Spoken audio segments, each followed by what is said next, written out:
Hello सम्पूर्ण मेरो YouTube channel हेरेर बस्नुभएका सम्पूर्णलाई मेरो नमस्कार छ। म चाहिँ आज फेरि मेरो साधारण तरिकाले कौशी खेती गर्ने बारेमा यहाँहरूलाई भिडियो देखाउँदैछु। अनि यहाँले हेर्न सक्नुहुन्छ यो जारमा काउली ब्रोकाउली हामीले लगाएका छौँ।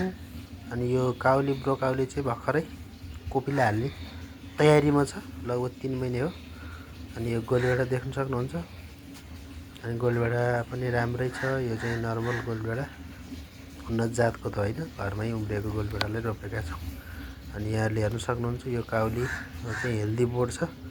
यो चाहिँ जार, पानीको जारलाई चाहिँ त्यो वेस्टेज कुचेका जारहरू चाहिँ सङ्कलन गरेर यसलाई काटेर हामीले प्रयोग गर्यो भने गमलाभन्दा बढी टिक्ने हुन्छ। जार चाहिँ बलियो हुन्छ। यो चाहिँ 4-5 वर्षसम्म केही पनि हुँदैन, घाम पानीमा राख्दा पनि बलियो हुन्छ।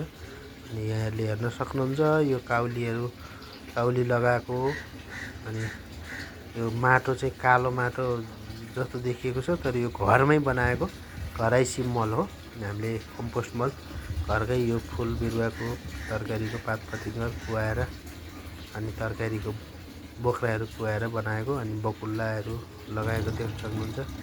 अनि यो ग्रो ब्यागमा पनि हेर्न सक्नुहुन्छ, यो ग्रो ब्यागमा पनि राम्रै भएको छ। अनि यो यसमा चाहिँ पानी चाहिँ अनिवार्य बेलुका पानी हाल्नुपर्ने हुन्छ। पानी सुक्यो भने चाहिँ बिरुवा राम्रो हुँदैन, अनहेल्दी हुन्छ। हेल्दीको लागि चाहिँ मल त खासै रासायनिक मल होइन, यो सबै अर्ग्यानिकै प्रयोग गरेका छौँ।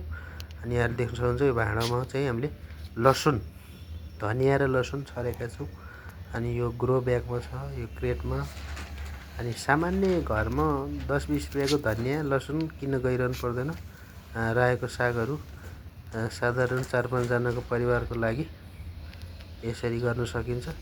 यो चाहिँ ड्रम 50 लिटरको ड्रम, यो चाहिँ गमलाभन्दा बलियो हुन्छ, यिनीहरू चाहिँ टिकाउ हुने भएको भएर यसमा चाहिँ प्रयोग गर्न राम्रो हुन्छ। अनि यो कबाडीमा सस्तो पनि पाइन्छ।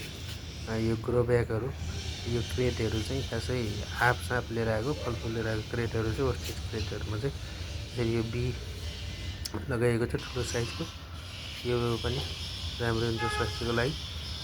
अनि यसरी गोलभेडाहरू, यो चाहिँ सकरखण्ड, यसको चाहिँ तरकारी खाने सिस्टम छ। यो चाहिँ विदेशतिर यसरी चल्छ, नेपालमा पनि अहिले हल्का हल्का यसको तरकारी, मुन्टाको तरकारी खान मिल्छ। अनि तल फेरि फल्छ पनि, सकरखण्ड फल्छ। यो साग, थोरै साग एउटा भाँडामा 4-5 बुट रोप्दाखेरि राम्रो हुन्छ। 8-10वटा बुट्टा रोप्दा चाहिँ त्यो 4-5 जनाको परिवारलाई चाहिँ छाक पुग्छ। हप्तामा 2-3 पल्ट टिप्न मिल्छ। यहाँहरूले देख्न सक्नुहुन्छ यो भाँडाहरूमा लसुनहरू भर्खर उम्रिँदैछ। अनि कौशीमा चाहिँ आफ्नो घरमा वेस्टेज हुने तरकारीहरूलाई कुहाएर, फुलका पातपतिङर कुहाएर चाहिँ बनायो भने, मल बनाएर चाहिँ गरियो भने हामीले अर्ग्यानिक तरकारी उत्पादन गर्न सक्छौँ। अनि हामीले आफूलाई चाहिने सामान्य तरकारीहरू छ, अर्ग्यानिक खान चाहनेहरूले चाहिँ आफूले कौशीमा यसरी गर्न सक्नुहुन्छ। ग्रो ब्याग अथवा जार काटेर।